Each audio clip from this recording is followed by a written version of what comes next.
Awesome guys, so parto ng video natin dito para sa bonsai ni Sir Jeff Gamulo dito po sa Cardona Rizal mga kabonsai. So Christmas party po ng Tropang Art Capital Bonsai Club. So dito po namin ginilap sa kanyang garden sa Cardona mga kabonsai. So ikutan ko lang yung mga bonsai ni Sir Jeff dito para makita ninyo yung mga alaga niyang bonsai dito mga kabonsai. Awesome guys, maganda patigla pa sa intro, kaya intro, pasok!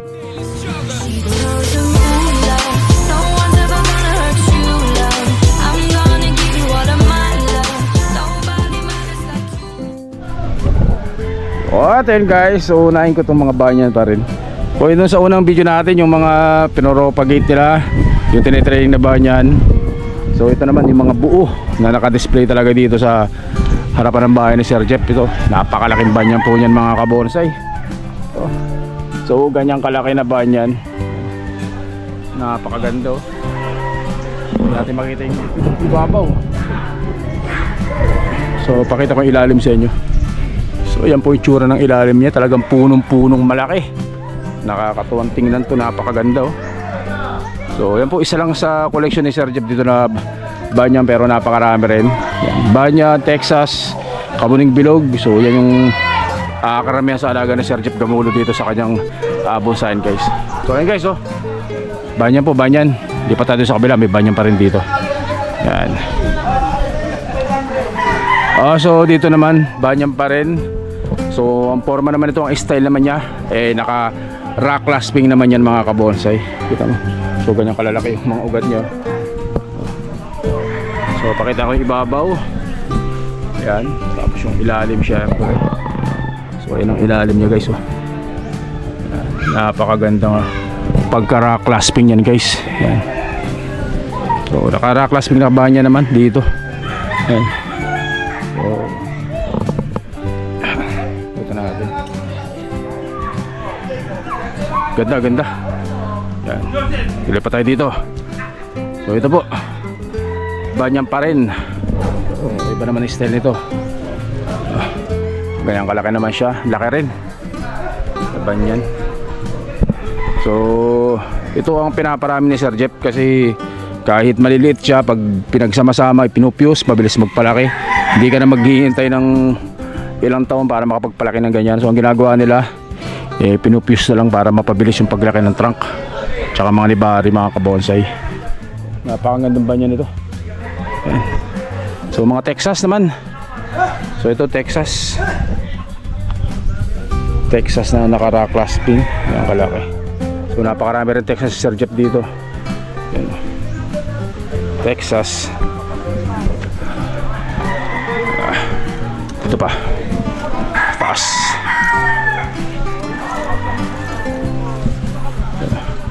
So tingnan nyo, sa sobrang dami ng Texas ni Sir Jeff na alaga, ginawa na lang forest style. Naka-painting na Texas, tapos tinanim nila sa limestone. Parang bonsai on rock siya, pero pa-forest style naman siya. Ang ganda. Kita yung mga ugat nyo. So ganyan ang kalalaki. Kakatuwa. So sobrang dami ng alaga nila dito ng mga Texas, ginawa nilang forest. So ito rin ganun din oh. Yeah. Tapos yung ugat nyo, kita nyo talagang kalat na, kapit na yeah. So ganun din yung style nya dun sa isa na yan, ginawang forest pero nakatanim sa bato. Naka-rock clasping siya na forest style na Texas guys. So dito naman sa kabila oh. So ito yung mga sanga-sanga yan oh. So yan sinasabi ni Sir Jeff kanina, yung mga sanga-sanga ng mga pinagputulan nila. So hindi tinatapon, tinatanim. So ang ginawa nila dito, ginawang painting oh. Tinanim sa bato, sa ano tawag dito, limestone. Tinanim sa limestone guys. Gandang tingnan. So pag napunta kayo dito sa bonsai ni Sir Jeff, talagang matutuwa kayo dito guys. Nakakatuwa, napakaraming bonsai dito.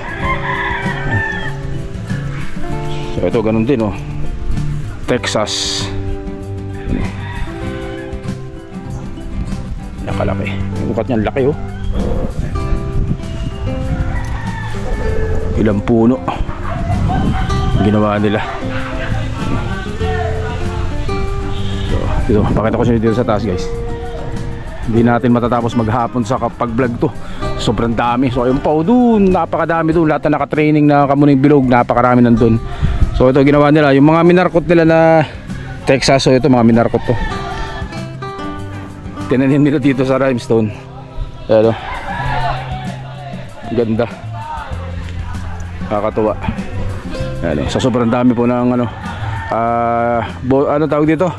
Sustainable bonsai ginagawa nila dito. Talagang nagpo-propagate pagpaparami sa pamagitan ng cuttings pagmarkot dyan. So dito rin guys oh. So kita mo Texas oh. Ganyang kalalaking Texas oh. Tingnan nyo naman kung gaano kalalaking Texas yan oh. So ganyang kadaming Texas dito. Ginawang parang clamp siya, clamp forest style na Texas guys. So dito rin oh. Pinagsama-sama lang ng tanim guys. Oh, pinagsama-sama lang mga kabonsai. O ganyang kalalaki na Texas, napakarami oh. So kaya ako ginagawa ko rin, lagi tayo nagtatanim ng mga Texas cuttings. Nagpaparami rin tayo kasi napakaganda talaga ng Texas kapag nabuo. So pakita ko sa inyo, napakalaki na to. Tingnan nyo naman.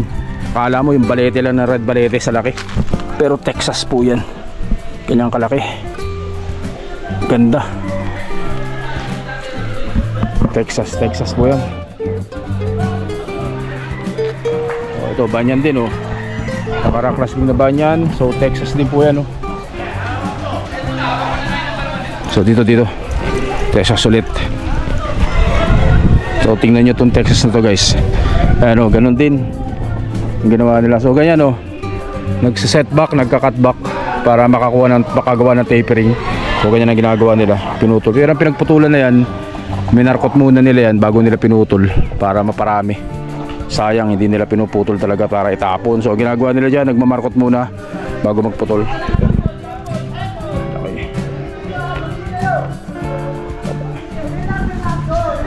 Ginawang forest. Sobrang dami ng Texas guys. Ano?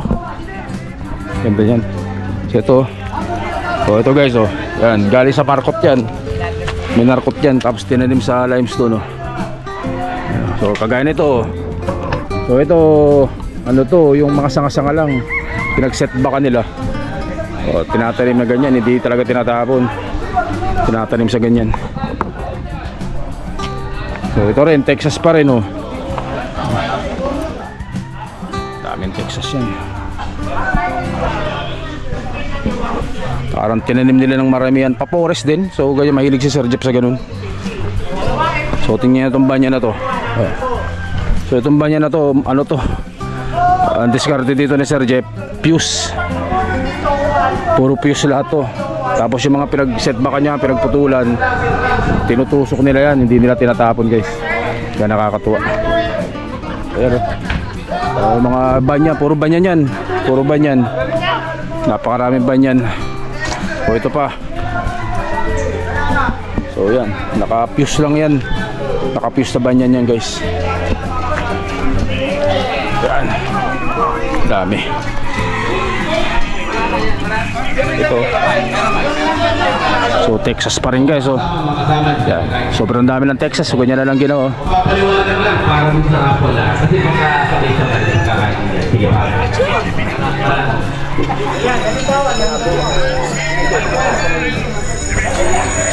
So ganun din, galing din sa markot, tinanim sa limestone. Mamaya ako na ititry yung mga sampalok na yan. Unahin natin itong mga Texas tsaka mga ano, banyan ni Sir Jeff dito na mga nakatanim. So ito guys oh. Ganda rin oh.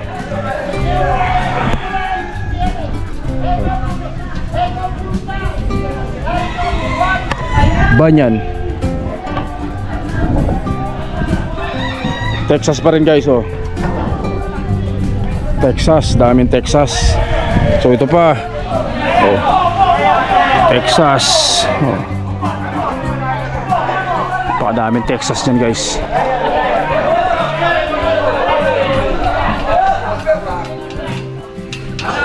Oh, Sir Jeff, nagising na.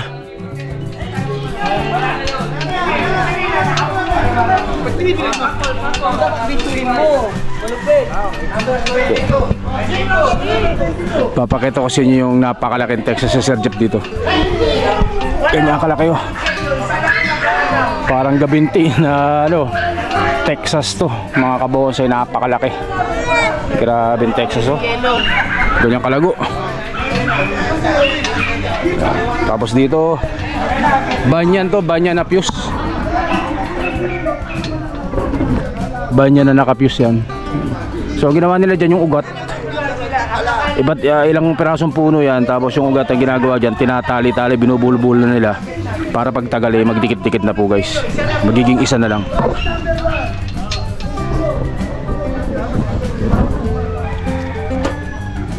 Ayan guys oh. Texas pa rin, Texas pa rin. Ang lalaking Texas yan.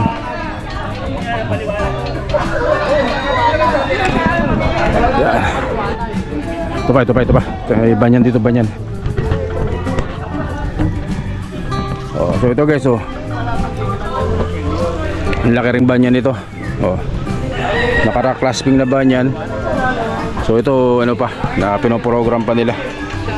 So nag-setback din dito guys sa banyan na to. Yan. So dito Texas pa rin. So ganun pa, napakarami pong Texas dito kay Sir Jeff Gamulon ako. Talagang kung Texas ang hanap ninyo, napakarami po dito ng Texas. Napakarami, napakaganda. May malaki, may maliit, depende po sa itsura yan. Napakarami po dito. So yan, so maliban sa bonsai, nagmamanok din si Sir Jeff. So ito, ginagawa nilang ano, parang breeding pen. Itong ano na to, mga nakanet na to. Ito, so banyan na galing sa fuse. So galing sa fuse yan na banyan guys.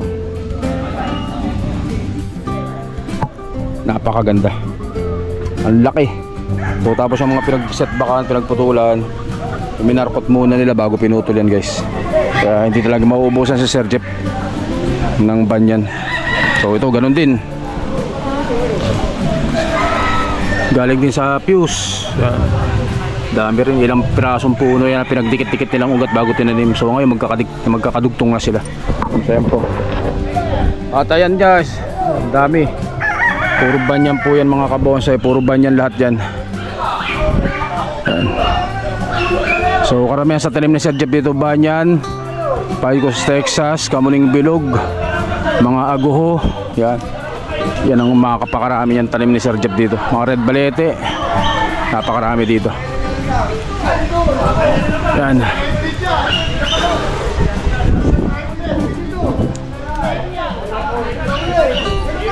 So sampalok tsaka sampalok pala. So mamaya mga sampalok naman sa par 3 mga kabonsai. Sampalok naman sa par 3. Yan. Okay guys, sa part 2 ng video natin to. Abangan nyo yung part 3 mga kabonsai. Hanggang dito lang po muna. Stay safe at syempre God bless us all po mga kabonsai. Maraming salamat po. Thank you.